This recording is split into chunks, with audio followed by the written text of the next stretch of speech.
Alright, so before we get into this video, I just want to establish that this is not one of those videos saying about how the industry is dying and that games aren't fun anymore. Quite frankly, I think the industry is actually having a resurgence, and I also don't just play FIFA, COD, and 2K yearly, so I actually get something different each year. I also don't see how you can say the industry is dying, when at the time of writing this we just had a pretty damn good state of play. Overhyped, but nonetheless, they were good games shown. I mean, we've got a new God of War, Wolverine, which I know we knew about, but still it's pretty damn good that we're getting more footage. Banjo, which took me by complete surprise. Control 2 got a release date, and more importantly, goddamn Guitar Man is back, okay? I've been waiting 6 years for Guitar Man, so the fact that this game is actually getting a re-release, incredible. But you know, if they aren't your cup of tea, 2 days later there was Summer Games Fest, where you had the Resident Evil Code Veronica remake, which we all knew it was kind of coming, but the fact that it's finally announced is amazing. FF7 Remake Part 3, that's finally got shown off, and it's coming out everywhere. The Last Ronin, made by, Platinum Games, the team behind Bayonetta and Ninja Gaiden 4, I mean, that sounds amazing. Alien Isolation 2 got some footage, and, well, we also have... Tupac back. How is this even possible? Like, did RGG get fed up of retconning game deaths and now they're retconning real life? I don't know. But nonetheless, Tupac is in a video game. But back in my E3 video, I gave Jeff some serious slack.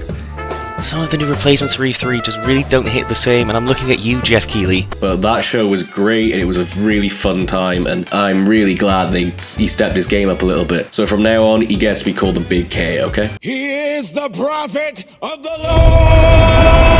Alright, that got a little bit off track there, my apologies, but my reason for enjoying playing games again is much more of a personal one. It's not, that I think games have gotten worse over the years or they're full of microtransactions, and I mean many of them are, but that's not my reason, and it's definitely not because I think that games were better when I was younger, and I mean, that just tends to be the case anyway. I mean, we think they're awesome because it's our first time experiencing them. As you get older, you get used to the techniques and different mechanics, and they all kind of blend into one at times, but that's not the reason that I found myself enjoying them again recently. Over the years though, I've been obsessed with the idea of clearing my backlog, like many others have. The goal that keeps moving further and further away with each new game I buy, whether it be a new release or an older one. You just always keep adding to the pile. I tried everything to clear it, however. I sectioned myself to one console for a bit, I was only playing PS5 or PS4 games. Further to that point, I was only playing games from left to right on my shelf, so I'd start at A and I'd move all the way down the shelf based on one console. I didn't really like that one either. The one I had most success with was I'd pick 2 to 3 games per system last year, and I'd set myself a goal of finishing them by March 31st. And then once March 31st came around, I'd go and add another 2 to 3 games per system to finish by June 30th. But there was always one goal in the background as well that was just finish as many games as possible, because that was always the main goal. And,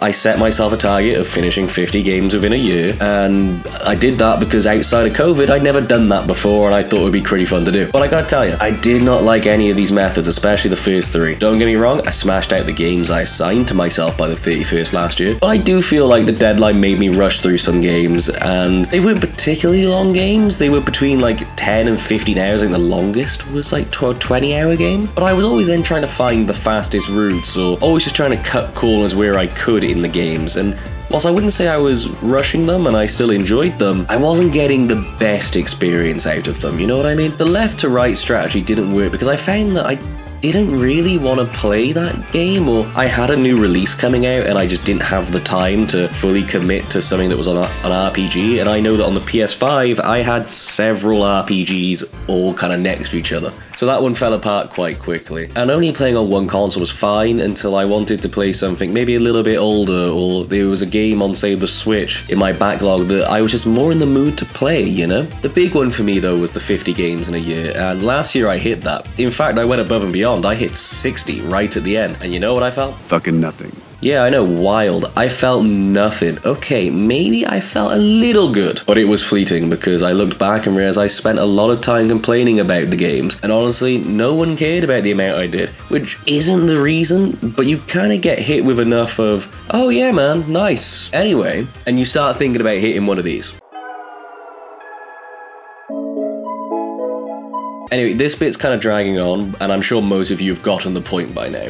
So how, or I guess more importantly, why did I start enjoying games again? Well, more I should say, because I've always loved playing games. The answer is really obvious, and the fact it took me so long to get to it, I feel like an idiot, I'm not gonna lie to you. But I started enjoying them more the moment I started playing at my own pace. And I know that sounds obvious, right? The lack of a deadline that I've set on myself, whether that be a new release or one that I've come up for a challenge, means less pressure, which means more fun. But honestly, taking that step back felt great. At the time of writing this, I've played 12 games and I'm playing my 13th, and I've had so much more fun with these 12 or 12 and a bit games because of the fact that I've taken a step back. You know, I did 60 games last year. Apart from the ones in January through May, I can barely remember them. June through to Christmas, I could not tell you. If I thought extra hard about it, I probably could. But I also remember there weren't as many fond memories. I was complaining about them, but using the reasoning that I'm complaining because I love these games and it comes from a good place. It's constructive criticism. But I was also forcing myself to play some of these games or finish them even though I'd stopped enjoying them. That's a topic for another day though. But something I didn't fully realize until I took this step back was I actually cut out quite a few of my other hobbies or interests, because with my job being Monday to Friday 9 till 5 and my goals with getting as many games done as possible and just life in general, I felt I didn't really have the time to, say, watch a new series, because an hour-long episode was such a commitment to me because I was trying to get as much done on this game as I could. And the same thing happened when it came to movies. It was too much of a commitment, even though I was going on about how much I wanted to watch this movie. Or, you know, there was a new movie out and I would be like, oh, I'll watch it at some point, and I'd completely miss it because I was too busy on my other goal. And the same thing happened with books. They fell on the wayside and now I have to,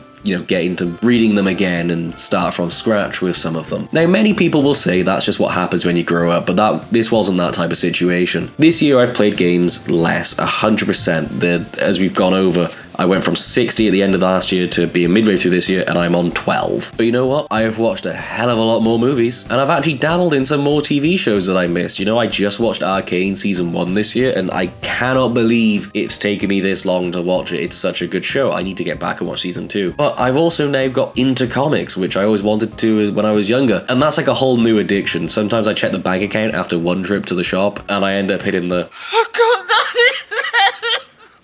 best thing about taking a step back from games. The backlog no longer feels like a backlog. Like, it's not some great Herculean task anymore. It's not weighing down on me. I just see it as a great game library for me to pick up and play from every now and again. And that's exactly how it should be. That was the reason that I made that backlog. It was the reason I started collecting games. And actually, I really replayed games when I was so focused on these goals, because as far as I was concerned, it didn't add to my list, you know? I couldn't add it because I'd already played it, so it's technically not a part of the backlog, seen as it's already done. So I wouldn't replay it because I felt like I was wasting time. Idiot! You know, just to kind of go over the point. The main reason I stopped enjoying games or enjoyed them less was because I was burnt out.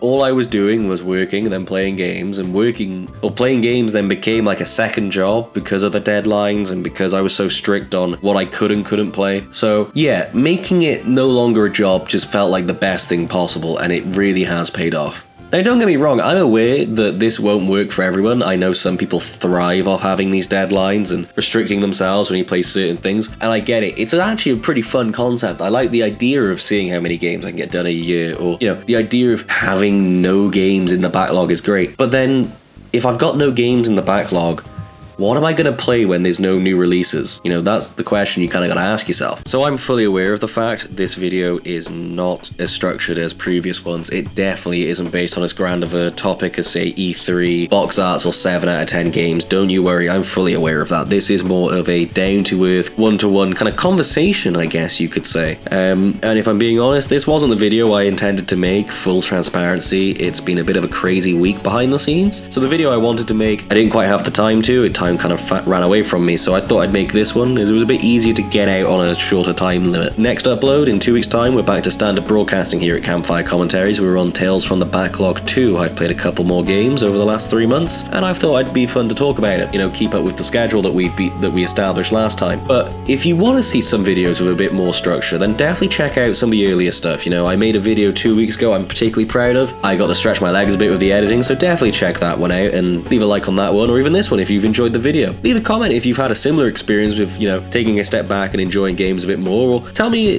you know, similar experiences, like I said, about this kind of area. And, you know, if you're feeling particularly crazy, then would you kindly hit that subscribe button. It really helps the channel grow, and I'd very much appreciate it. Peace. things you own end up owning it.